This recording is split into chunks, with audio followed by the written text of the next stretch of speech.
10 years working with Aircrete.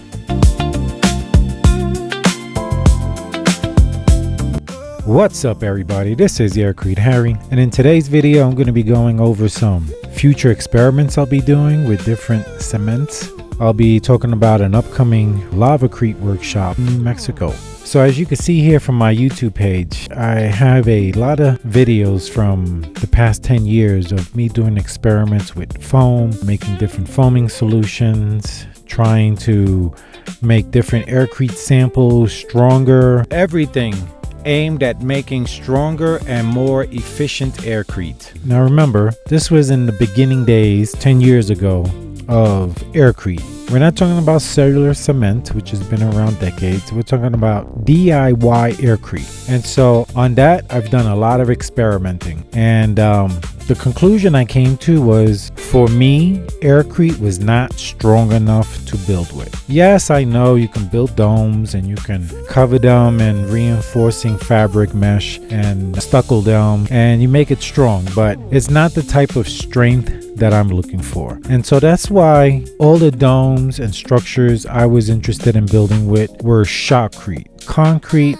mixes, not Aircrete. Aircrete for me was exclusively for insulation. I insulate the earth from the dome structure and I use other insulating cements for the exterior of the dome because other materials were much easier to work with, such as Styrocrete or Perlitecrete rather than Aircrete, because Aircrete you need to make bricks. For all your upcoming Aircrete projects, please visit our website. There you can order a foam generator to make consistent foam. Find our Aircrete recipes and other available offers. We provide both domestic and international service to support your needs. For questions and international quotes, email us directly, aircreteharry@gmail.com.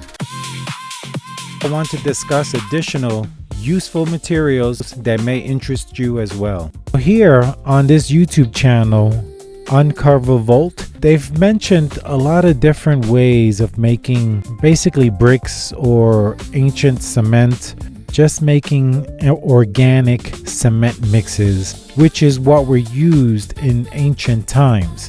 Ancient people did not have Portland cement. In fact, the cement they used was actually much stronger and longer lasting, as we all know from seeing all these ancient sites still around. The next couple of months, I'm going to be replicating the information said in these YouTube videos using lime and sand, using basically geopolymer mixes, sodium silicate liquids. Some of them here say using urine to make bricks, and a lot of other very interesting, really inexpensive ways. I'll be trying my hand at making these different mixes, as well as geopolymer cements from Geopolymer International. I'll be purchasing their sodium silicate and their metakaolin and other fly ash ingredients to make the geopolymer cement mixes that they make. But besides that, I'll be starting with the organic things, the natural stuff, like using potato starch. Is supposed to be an incredible way of making bricks out of sand and potato starch. Watched a few of these videos and I'm really intrigued by them. So this is what I'm really looking forward to attempting. Now, I actually already did a preliminary test on making my own coral. I took a PVC cap, I lined it with aluminum foil as a conductor, I filled it with sand. Then I took sea salt, diluted it in water, and filled that PVC cap with water. Then I put a rod in the middle and I put a positive on the, what I used in this case was a drill bit, in the middle of the pile of sand. And then I put the negative to the external aluminum foil. And I only did this for about 7 days, and sure enough, the sand turned to a solid stone. I mean, it's really amazing. It became really hard. It's not flaking or anything. It was really a surprise. So I'm looking forward to redoing the experiment and having a couple of different tests that I'm going to be doing. One of them, I want to have salt water flowing through the sample, and I'm going to have it running for about 2 weeks. And once I'm done, I'm going to be taking the samples to a compression testing engineer to have them crushed, and we can get the strength out of them. I'll be doing this with all the experiments in the next couple of months. What you've been seeing on the screen here is my buddy's rammed earth home that he built. And I've been very impressed with rammed earth structures. Of all the earthen systems like Adobe and Hyper Adobe or Cob, even like Strawbill with a type of cob, all of these are, I think, really good. But my favorite has always been rammed earth because the walls are 2 feet thick usually, and they're like concrete. It's really amazing. In fact, I'm mistaken. It's not rammed earth, it's stabilized rammed earth. Because rammed earth has no Portland cement. Stabilized rammed earth has anywhere from 3 to 10% Portland cement mixed in. That's the type of rammed earth material that I'm interested in. Hold on, we can come back home. Hold on, you are not alone. From the ash, from the flood, we can rise again. Hold on, to the hurting bends.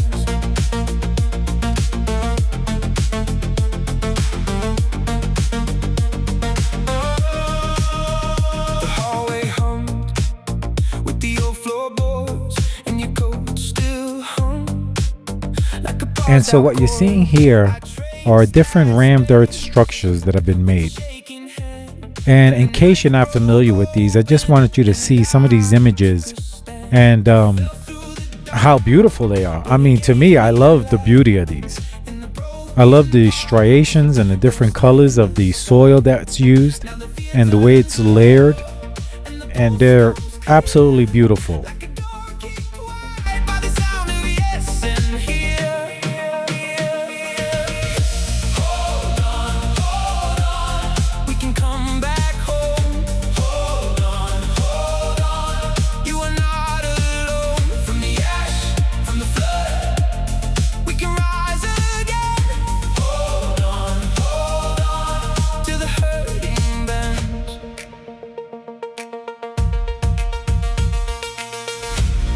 If the world goes dim, I will carry you through the long white noise. I will carry you, even with my hands full of trembling stone. I can hear your heart calling me back home. Hold on, you can come back home. You are not alone. From the ash, from the flood, we can rise again. Hold on, to the hurting bed. Hold on, we can come back home. Hold on, you are not alone. Oh, we rise through the broken night. Hold on, so we feel alive.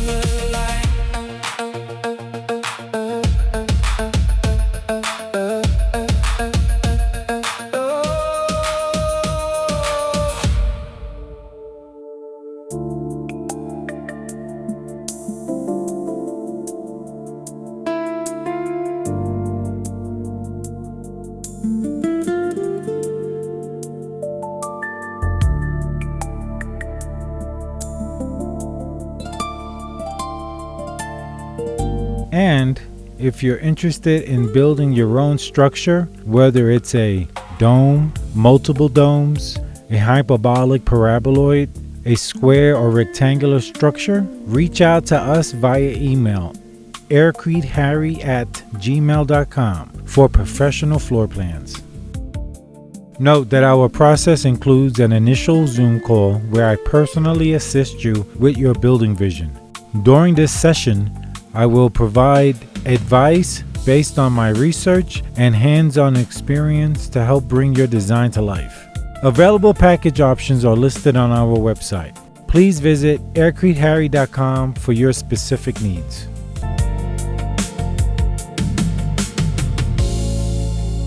And the other workshop we're going to be having that I'm really excited about is the Lavacrete workshop.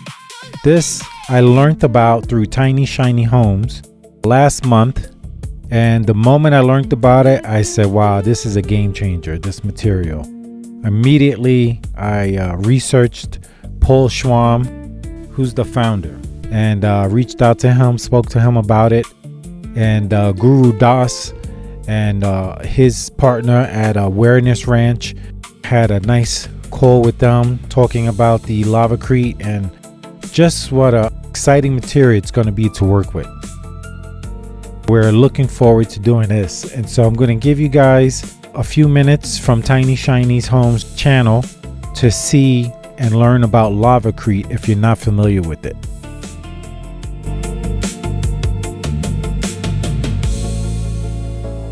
Today, we are so excited to share the details of Lavacrete construction. This exciting, new to us building technique promises a sustainable, thermally efficient, fire-resistant, low-carbon concrete-style wall that uses scoria or lava sand.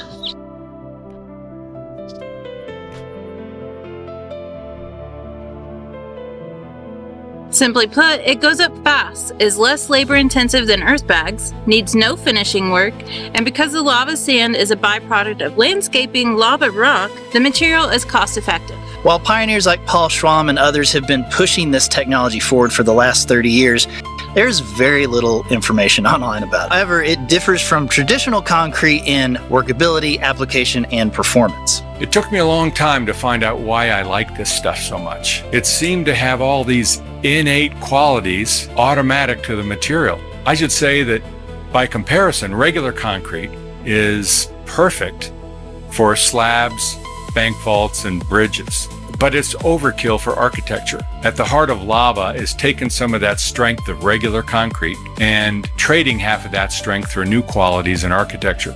The material is blended in a highly aerated and fluffy way, finding the balance between strength and durability, but also increased insulation and sound absorption. It's poured much drier than concrete, so it cures faster. There are no masonry joints, meaning fewer points of failure, and it's thermally efficient, acoustically insulated, fire resistant, and termite resistant. Even better, it doesn't require additional labor like heavy compaction or vibration. And the bonus is, once the forms are removed, there is no finish work needed. The surface is naturally weather resistant and absolutely beautiful. Lavacrete definitely differs from concrete in that it's mixed in a very dry and aerated and fluffy way.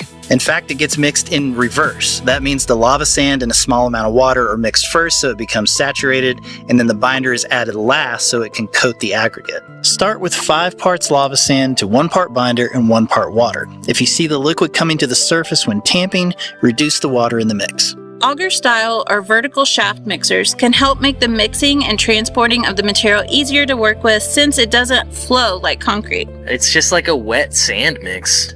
It's just got a light coating of binder around each grain, and then the grains touch each other once they're tamped. So it's totally different than a flowable concrete mix. And then it doesn't really exert any outward fluid pressure on the formwork. You can feel the difference just by holding it. Once the lava sand is evenly coated with the binder, you put it in the form and lightly compress it, where it sticks together and creates an incredibly strong wall. The material is just moist enough to coat each grain with the binder, and it's not so moist that it will slump, so it'll have 0 slump. You'll be able to form a vertical wall without any sagging. But yeah, our Lavacrete gets placed in lifts that are 2 feet at a time, and we allow each section or lift to set before we place the next set of forms. We like the 2-foot dimension because it's the perfect dimension to be able to reach down into the form, tie rebar, retrieve a tool. It's not too far that we're going to be limited in our reach. These 2-foot sections are made out of a 3/4 inch plywood, and then they're stiffened with a whaler on the outside of the form. We'll also place a mason's line to give us a gauge for the straightness of the wall. And we can even use a little 1.5" feeler as a gauge to make sure that these walls are nice and straight. The material gets compacted with small tamps, and we're not tamping it so hard that we're crushing the material. We're tamping it so that the grains touch each other and that we fill in any potential voids. You can compact it too much, which would increase its strength, but it would decrease the amount of insulating value that the material provides. So we want to find a happy medium. So a small tamping surface with light pressure is all that's really needed. And that also ensures that our workers aren't being maxed out on their effort. The material has an insulation value that's somewhere between 0.5 and 1 per inch. That is in R value. And so a 16-inch wall is more than enough for the thermal efficiency that this material provides. And so if you're interested in the Lavacrete workshop, send me an email to aircreteharry@gmail.com. Put in the subject Lavacrete. This is going to be a 3-day workshop. You can sign up for 1, 2, or 3 days, or attend different dates throughout the workshop. And you will also have the option of staying a little longer at no additional charge. That'll be up to you. Alright guys, thank you for watching our latest video. We hope you continue to be inspired by our content. If you enjoy our work, please consider supporting the channel by subscribing, liking, and leaving a comment. Your support helps keep us going.